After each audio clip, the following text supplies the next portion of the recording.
That's Nick. And that's Joseph. And today we're here to talk about Megalopolis, the 23rd film directed by Francis Ford Coppola, which premiered at the 2024 Cannes Film Festival in competition. It is being released courtesy of Lionsgate on September 27th, 2024. Do you have a few favorite Coppola films? I mean, he is... without a doubt, one of the best American film directors that ever was. Although, his heyday was 50 years ago. But if you're thinking of Godfather, Godfather 2, Apocalypse Now, The Conversation, I love Peggy Sue Got Married. He has a phenomenal body of work. Even some of his later stuff, I think, that isn't as much, is so beloved, I think is still worth a watch, like his John Grisham adaptation of The Rainmaker, for instance. But... he's won 5 Oscars. He's won the Cannes Film Festival twice. He's cinematic royalty. But this is a labor of love that was a very big swing for him, that he financed himself, $120 million worth or whatever. And this is the sad state of affairs we're in right now. What is Megalopolis about? The city of New Rome is the main conflict between Caesar Catilina, a brilliant artist in favor of a utopian future, and the greedy mayor Franklyn Cicero. Between them is Julia Cicero, her loyalty divided between her father and her beloved. What's your pull quote? The only thing worse than watching Megalopolis is having to watch it twice. Pretentious, tedious, and detached from the earnest meaningfulness Coppola presumes he employs, to behold its repellent narrative and aesthetic offerings is the equivalent of cinephilic martyrdom. Mine. My thoughts on Megalopolis can be summed up with a Dorian Corey quote. Shade is, I don't tell you you're ugly, but I don't have to tell you because you know you're ugly. You can't tell me that everyone involved, cast, crew, post-production, when they finally saw the finished product, they didn't think this was a hot-ass mess. You saw it in Cannes like a month ago. A month ago? That was May. May? Oh, several months ago. Yes. And we did a best of video, and you expressed your dislike for the film then. Mm-hmm. But of course, I wanted to give it a fair shot. I think my title for the review that I wrote was Atlas Farted. And I am shocked at how much I didn't like this film. Yeah. Mm-hmm. It feels like the film within a film that is making fun of what a bad movie is, like in a comedy, Mm-hmm. It's crazy. We also discussed that it felt like bad community theater. And you almost wanted it to be like in Woody Allen's Bullets Over Broadway, where John Cusack's play gets completely rewritten by a mafioso that comes in and says, this is bullshit in its entirety. And I feel like somebody needed to do that to Coppola with this. The casting's weird, the writing's bad. There are stretches of dialogue that are breathtakingly terrible. Oh, it egregiously stupid. And to try to tell the story is so complicated because there is so much going on when I think the message seems very basic, but there's just so much going on. So Caesar Catilina is played by Adam Driver. Mm-hmm. He's a brilliant architect. And he has developed something called a megalon. Mm-hmm. And we don't ever really learn what it is. It looks like when you ball up like gold leafing together. And we understand that it's used for construction. We see that he makes a dress out of it, like an invisible dress. It's used for like biomedical stuff. Yeah, it has healing properties. It's magic. Adam Driver's intention is to create a utopia called Megalopolis. He wants to create a space where there are parks, good education, healthcare, a place for the future. A place that's going to save this crumbling city known as New Rome. Which is really New York. Yeah, they got the Statue of Liberty. I guess. And people go to Atlantic City and everything. Right, so. And it's modern day, mm-hmm. It would seem. But the mayor of New Rome, mm-hmm. played by Giancarlo Esposito, Franklyn Cicero. He does not agree with Adam Driver's approach. He wants to do things the old school way. So his vision of revitalizing New Rome is to build a big old casino. Mm-hmm. Okay. So we have those two against each other. We also have the richest man in town, Jon Voight. Crassus. And he doesn't seem to really have a dog in this fight? I mean, you think he would, but he doesn't express any concern one way or the other. Adam Driver is his nephew, grandnephew, but he doesn't even seem that concerned about money either. He's just there. But Aubrey Plaza plays a character named Wow Platinum. She's like a gossip columnist, like Tabloid journalist. Journalist, and she is in love with Adam Driver, but she's also in love with money and power. And we learn this right away because she tells Adam Driver, I want to be one half of a power couple with you. And he's not really with that. So she goes and marries Jon Voight. There's no courtship, no. She doesn't like set a trap for him. We just see that she marries him. So there's that. Then we have Shia LaBeouf, who is Jon Voight's grandson. Clodio. And he has a very different vision for New Rome altogether. So he's not with Giancarlo or Adam. He wants to start like a revolution. His name is Clodio Pulcher, and his tagline is the Pulcher for the culture. He actually wins like a seat as an alderman at one point. Don't know what that's supposed to do for him. Against Dustin Hoffman as Nush, the fixer, who works with the mayor. Giancarlo has a daughter, Julia, played by Nathalie Emmanuel, who we will come to say not very nice things about in this review, I'm afraid. And she's also in love with Adam Driver and becomes pregnant by him. But Giancarlo's acting like Adam Driver is the devil when he's really just trying to promote like sustainability and well, there's this I don't know. There's this deep-seated history there because Esposito used to be the DA that and Adam Driver's wife died under mysterious circumstances, and the DA tried to pin that on him, like he murdered his wife. There's this entire subplot that people think Adam Driver may have killed his wife. They can't find her body. And actually, we learn the only thing we know about Megalon, this material he's invented, is that he invented it to try to save his wife. But I suppose everything culminates in I mean, there's a lot happening at the climax, which is that Giancarlo begs Adam Driver to leave his daughter alone. And he says, like, I'll support you in Megalopolis if you do this. So he agrees.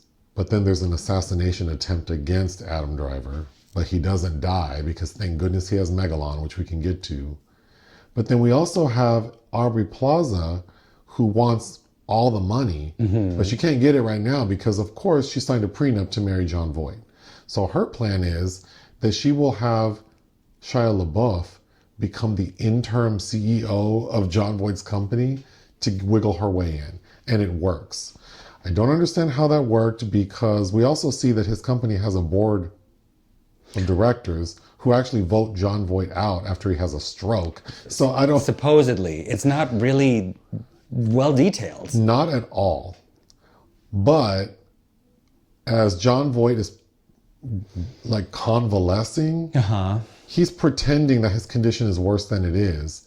And so one day, Aubrey Plaza and Shia LaBeouf show up to pay their respects to him because they think he's close to dying. And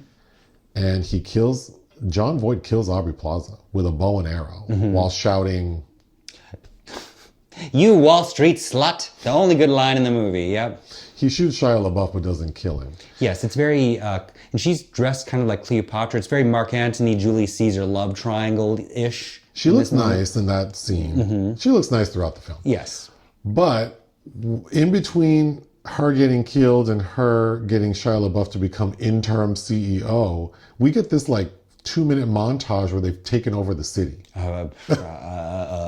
So after Aubrey's killed and Shia gets shot in the ass, then we see that all the people who, like all his voters turn on him. Yes, his little party turns on him. He gets hung upside down like Mussolini in the street. And then Adam Driver, the assassination attempt resulted in him getting like half his face blown off, but the Megalon kind of healed it. But he seems like he's still in kind of bad shape. And then after Aubrey Plaza dies and Shia's revolt dies down, all of a sudden, and this is like the last 5 minutes of the movie, Adam Driver pops up. Megalopolis is fully built over New Rome. He gives a speech. Uh-huh. And then we see that he reconciles with Giancarlo because now Julia, who was pregnant by Adam Driver, has had the baby. And his final line to Giancarlo's final line to Adam Driver is, I believe it's like, promise me you'll build nobly. the end. I mean, to me, it's Coppola. There are a lot of Shakespearean references. Like, I think Shia LaBeouf is pretty much Prince Hal from Henry IV. But Hamlet's is directly referenced. But I think he's mashing together elements of Ayn Rand's most popular books, Atlas Shrugged and The Fountainhead, where The Fountainhead is about this brilliant architect that stands for individualism, named Howard Rourke, and then there's this man named John Galt in Atlas Shrugged, and this new steel called Reardon steel that is being used to rebuild the world. And to me, that's just what Megalon is also in this, and it's skirting around not very well or in an articulate way at all these same kinds of themes, because Cesar Catilina is trying, like, the bureaucracy is trying to bring him down, but instead he's really forward thinking about humanity and what we need to think about the future, what the future generations are going to need. I was reminded of several films, Dick Tracy, in the sense that it feels like the director's trying really hard to create this world, like this world and this language, but it all sounds so remedial, hackneyed. Mm-hmm. I was thinking Hunger Games, in that it feels like it wants to be extravagant, but it doesn't have the budget to be. Yeah, and then it looks so cheap. Like, if you told me that this film was shot in 7 days and that they had like 20 conference room all set up as green screen and all the actors were just running in between the rooms doing their scenes, I would believe it. Everything feels so small. Mm-hmm. It also reminded me of that Gwyneth Paltrow, Angelina Jolie movie, Sky Captain in the World of Tomorrow, yeah, which is now considered ahead of its time. But I think something like Megalopolis feels like it's archaic. It feels 2000 and late. But it has one of his cinematographers he's worked with since the 2000s, Mihai Malamer Jr., who also did The Master for P.T. Anderson. But I think it's impossible to credit any kind of cinematography based on the amount of green screen going on. I also was feeling like, when I watched Cats, like, this is a train wreck. Yes. And it's almost like when you get so far into a project, you just have to own it and finish it and put it out there. Well, yeah, I mean, he spent years of his life and has saved his paychecks from, I think, most of his films from the 90s, from what I was reading in the years in the making. And also, I think, sold part of his Coppola Vineyards. And I am a fan of the Claret. Coppola Claret, if you want to send it to our P.O. box, it's listed in the description. Okay, the opening of the film, I was okay because we see Adam Driver on the top of this high rise and it looks like he's going to jump off, and then he says, "Time stop," and everything freezes and he's able to not plunge to his death. So then I'm thinking, is he a magician like Doctor Strange? What's happening? And then the film didn't look that bad to me then. But then we move to this big press conference. And this is where we meet all the major players. Adam Driver is there with Giancarlo Esposito, the mayor, and then there with the richest man, John Voight, his grandson, Shia LaBeouf. Aubrey Plaza's there reporting on it. And all of the most important people in New Rome are holding a press conference while they're all standing on unstable scaffolding. And the entire time, they're all like, oh, almost, you see several characters almost fall. Mm-hmm. What was the point? Dustin Hoffman is there with nothing to do. Yeah, Nush had nothing to do. And for the next 2 hours, it was all just ridiculous to me. I think tedious is the word of the day. Then for a minute, because I had written down satire, like, what was Coppola's intent? Like, you know, clearly there's a lot of commentary and symbolism here, but it feels so heavy-handed, hackneyed, and ridiculous that I thought, is this just a really rich old man who lives in a bubble thinking this is what the people want to see? I don't know. Well, he is in his 80s. I think it seems like it's trying to be a political satire, but it's not written well enough to go there at all. We get a fashion show at one point early on that reminded me of the remake or the original of Don't Tell Mom the Babysitter's Dead. Yes, and the models looked like they were of the tribe of Julia Fox. And they're all wearing these, like, I guess what are supposed to be like futuristic fashions. But when they walk out onto the runway, they're wearing like that aluminum foil blanket they put on you when you're in shock. And then they rip them off in a very comical way. Well, I guess it's metaphor for the trauma that models have to emerge from before they get on that walkway. I like Laurence Fishburne. And so does Coppola. He's been in many of his films. Why is Laurence Fishburne narrating this film? Because he is also playing Adam Driver's chauffeur. But he's not his right-hand man like an Alfred to a Bruce Wayne. He's just the man driving Adam Driver around. Here you go, sir. Open the door, sir. Where are we going, sir? Why is the chauffeur narrating the entire film? In fact, at one point, after Adam Driver and Julia, her character, get together, he's reading them like a Mother Goose tale in the back of the car. Yes, and then he breaks the narration and gives us his personal thoughts, like in the first moment where Julia and Cesar first meet. That's okay. So Nathalie Emmanuel, we reviewed a previous film that she did called The Invitation, which is not very good, although you can hardly blame her for that. She's also in John Woo's remake of his own The Killer, which just came out this year, and I don't think she works at all in that. But this, I mean, poor thing, one has no way to kind of navigate this ridiculous dialogue, but her character is so irritating. There are several moments where you're like, if just one little thing happened, she would die. I hated.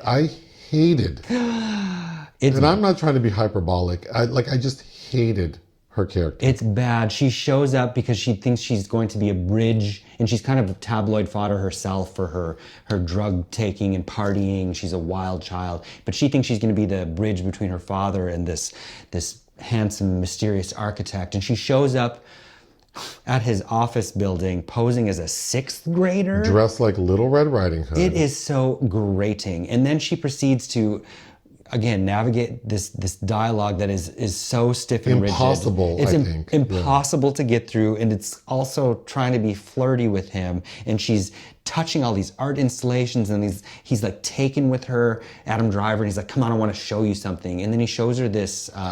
he has this model of Megalopolis set up in his office, but it looks like trash. Like we see like an empty 5-gallon water bottle. I think we see like a cat scratching post. Yes. But when she walks into it, he tells her, I want you to close your eyes and wander through it and tell me what you see. And she's going through this obstacle course, not hitting anything. And and it all looks so ugly. Why is Utopia? Megalopolis is supposed to be Utopia. Why is Utopia so ugly? Why does it look jaundiced and blurry? I mean, it's like RuPaul's Drag Race season 1. It's just so unappealing. It just, all these, like everything has this golden, jaundiced sheen. It looks ill. There is nothing I liked about this movie, but if I had to say who seemed to do the best, well, you would say Aubrey Plaza. What's the word I'm looking for? You have a fondness for her. I have a fondness for her, and it's clear that she is trying to give it her all in these sequences, and it's much appreciated, especially after we're stuck listening to all these egregiously dull people. So as soon as you see anybody with a little life in them, I think it's like you're... That's very fair. You're drowning in a life raft. It's like, please take me to the end credits. That's fair. But she's funny. My highlight would be Shia LaBeouf. Mm-hmm. And we get him at peak buffiness at the wedding reception for John Voight and Aubrey Plaza. Yes. Because Shia LaBeouf shows up cross-dressing. Mm-hmm. It's not even drag. He is a female impersonator, which I thought was fun. And he was giving me, like, if you mix Celine Dion with Isabella Rossellini and throw in a little bit of Jansport, the drag queen, although you thought he looked more like... I get Lily Sobieski from Shia and Drag. I mean, he was giving something I could use, but his character's out of control because we find out that not only is he trying to overtake like the government of New Rome and be his own little dictator, but he's a little freak. He's having sex with his sisters. Yes, there's this kind of Babylonic hedonism about it because New Rome is like this crumbling empire and nobody knows how to save it except for Caesar, Catilina. But this wedding reception that we're at for Wow, Platinum, and Crassus, it's like this gladiatorialized version of Madison Square Gardens, where there's a Ben-Hur chariot race and all these fighting going on, and there's an acid trip like you would reference Dumbo. Okay, let's talk. We need to delve into this more because the film feels so small to me. Again, it all feels like green screen. It all feels like maybe all the actors only had like a 5x7 stage to work off of. So like, it's played out like we're in this big coliseum, but even from the front, like on the street when we see where the event's happening, it looks like the Pantages that you'd find like Minneapolis, like a 1,200 seat theater. And then they're trying to play it like there's this huge stage where they're running like chariots of fire and it all looks so stupid. We see these clowns that are fully CGI'd doing acrobatics that all look like they're in like, what do you call it when they move at the same time? Synchronized. It looks so bad. Then Adam Driver's taking drugs and we get this psychedelic Dumbo moment where like you see people voguing behind him. I don't know. But it wasn't fun. No, nothing about this movie is fun, actually. Speaking of fun, we saw this at the Landmark Sunset, which is a really cute theater. It's usually not very populated because it is kind of a isolated area where the theater is. And we saw this movie with 6-7 other people in the theater. One of whom was this man wearing a bedazzled jean tuxedo sitting in the front row. And he looked so happy. He was smiling throughout the entire movie. He was laughing at the moments that you could argue, I don't agree, but could argue are camp. Like Talia Coppola's sister Talia Shire and his own nephew Jason Schwartzman are in this film. Talia Shire is playing Adam Driver's, the mother of his character. With nothing to do. With nothing to do. Except have a moment where she basically says she hates her son. Yeah, she's just acting crazy and out of pocket, and it just is kind of unseemly. There's also this character that's in the wedding reception sequence named Vesta Sweetwater, who's like this Taylor Swift type pop artist. Okay, let's talk about that. So for some reason at a wedding reception for the richest man in the city, we get something called a virgin pledge. And like you just said, this 16-year-old Taylor Swift wannabe descends from the rafters singing a song. Called My Pledge. And then all of a sudden she has like multiples of her. I didn't understand what that was supposed to be. The special effects, I guess. But then an auction occurs where people are bidding to preserve her virginity. For her wedding, yeah. And that... but with all the proceeds going to the city. But that auction was crazy because the bidding starts at like low numbers. And then gets astronomical. But like low numbers, like 1,000. Who's going to give me 1,000? And then it's like, oh, okay. And then we get to like 100 million. People are giving 100 million. And then we see the ticker, which looks so CGI. Like and it's up to like $9 billion. What in the hell this is city this movie? is going to be just fine, okay? But then Shia LaBeouf, Clodio, has a USB drive he's given to the control room that he asked them to show. And it's this doctored video of Vesta in bed with Cesar. So he's trying to ruin his cousin? Yes. Adam Driver by showing this doctored video of Adam Driver having sex with this underage girl. So then we get like 30 seconds of everyone like, he's so scandalized and... Well, he gets arrested. Another Coppola favorite, D.B. Sweeney, looking like hell, is a commissioner that's in charge of arresting him. And then...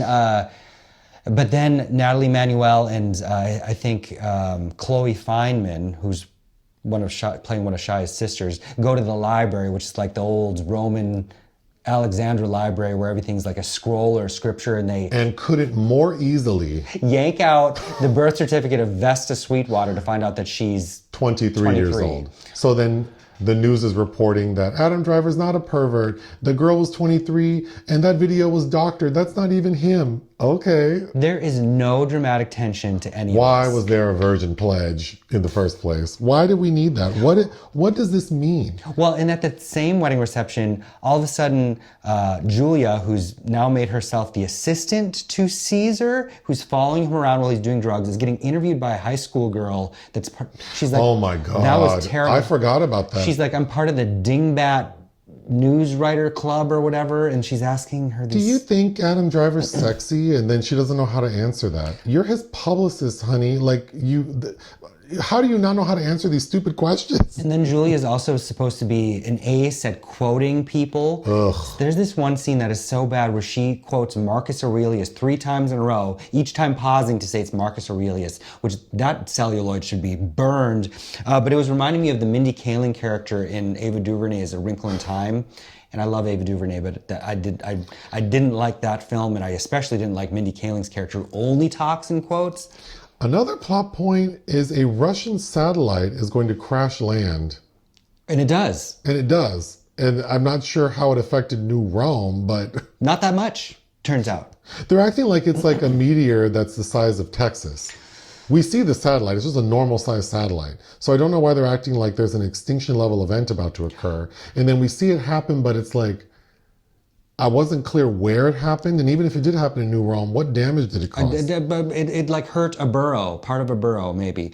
And then we find, like in the last few moments, like it's minutes, like Megalopolis is up and running and it looks like this ugly, translucent, Again, why is Utopia ugly? Like if the Disney Music Hall got transposed upon New York everywhere. That's what it looks like. So Adam Driver and Julia are together. She's pregnant. So of course, now that they're living together, they invite over her dad, Giancarlo, the mayor, who doesn't like Adam Driver, and his wife, Kathryn Hunter. It's not made clear if Kathryn Hunter is Julia's mother, like biological mother. She seems very distant from her.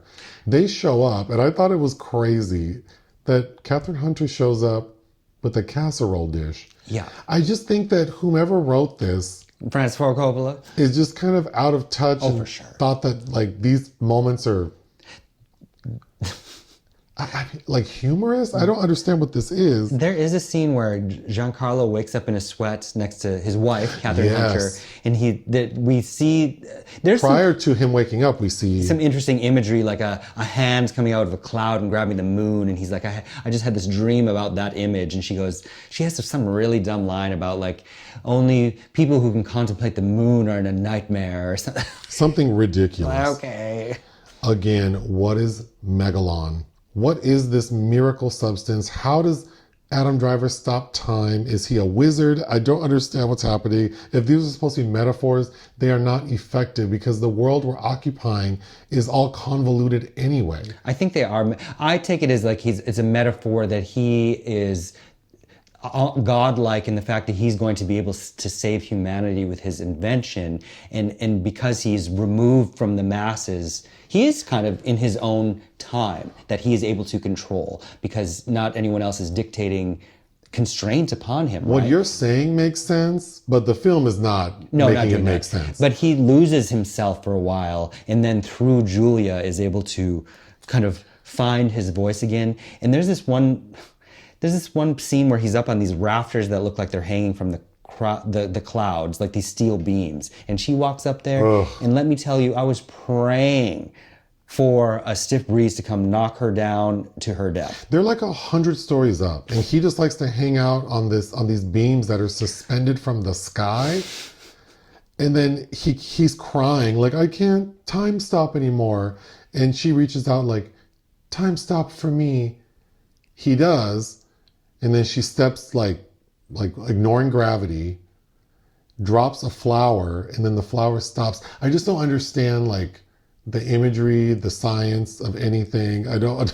He also goes to visit a place that he sees his dead wife being tended to by people, and he brings her roses, and Nathalie Emmanuel follows him, but she doesn't see it, but she also exclaims, like, he does love her. He does love her. What does that, like, what is that? Okay. I also really disliked the score by Osvaldo Goligov. It sounded like 90s Adam McGoyan that had this, like, pensive but kind of magical leaning quality to it that I thought also really cheapened these ugly visuals. You mentioned there's no tension, and I think the epitome of that is the assassination attempt against Adam Driver. This is after Giancarlo has told Adam Driver, you got my daughter pregnant. I don't want you to be with her. I care about nothing more than I care about her. So this is what I'm going to do. If you agree to leave her alone, I will support Megalopolis. Adam Driver agrees. Then we cut to him, like Adam Driver and Julie are at the same place, but they're not interacting because I guess he broke up with her. And then we see like a bad guy. It felt like the Crow remake to be. Oh, it's Shia LaBeouf's little henchman. And we see that Adam Driver's sitting in a car and there's some guy blocking the car, which is like, hello. And every movie like where there's an assassination, you know what that means when someone's blocking your car. And then this little boy walks up to Adam Driver and you know that boy is going to be... It's a 12-year-old asking him to autograph the architecture book that Adam Driver wrote. And then that kid shoots Adam Driver in the head. But we don't see it. Speaking of that, the movie's rated R and it's solely because of the use of the F word. And some laughable sexuality. But that sexuality, I mean, that could have been PG-13 if they would have stopped using the F word. Right, but what a waste of a rating. Aubrey Plaza telling Shia LaBeouf to call her Auntie Wow is kind of fun. That wasn't even a sex scene though. That was just her. She wasn't even straddling him. He's almost like straddling her while she bends over backwards. So, I mean, if you couldn't hear what they were saying, I don't even think you would interpret that as sex. And then there's that moment where John Voight's like, what do you think about my boner? like, did I just hear that? Okay, after the assassination attempt and Adam Driver's recuperating after his little surgery, we see that he goes to John Voight crying about his assets being frozen.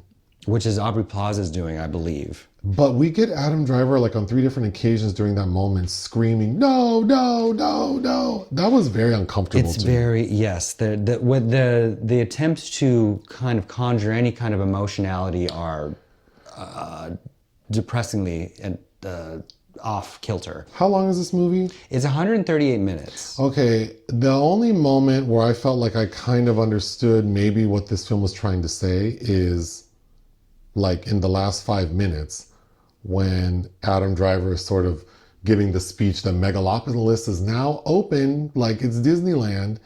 And he says, we're in need of a great debate about the future. And I just thought, man, if we would have maybe started with that idea and sort of set the scene for how there's one person who has a vision for the future and another who doesn't, and this sort of epic fight for humanity's sake, like, you could have had a good story here. Well, they keep dancing around that Emerson quote about how civilization will be the end of mankind, which is a paraphrase of that, about how our own bureaucracy is really what's going to weigh us down and sink us. And all of these intersecting agendas going on about who's in control and why. But I don't think that this film is smart enough on any level to really get that across.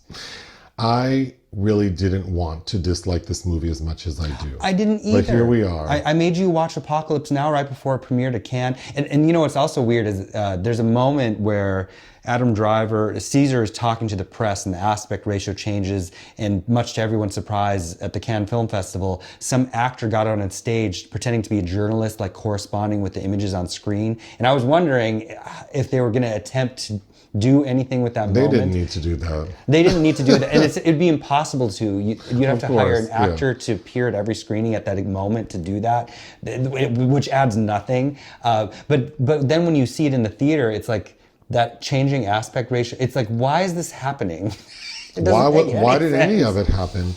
I could be done talking about this. What would you give Megalopolis? 1. I'm not giving it 0.5 because I do feel like there were components, mainly some of the actors. I think Aubrey Plaza and Shia LaBeouf were trying to do something. Yes. And I feel like the director was not doing a good job directing. I think Adam Driver, I feel like he's trying to do something. It just feels like none of them were given direction. Yes, and I don't think that any of them, no one is allowed to excel. So for those reasons, I wouldn't give this the lowest, but I'm giving it 1 out of 5. Join us on Patreon and listen to our podcast. Bye.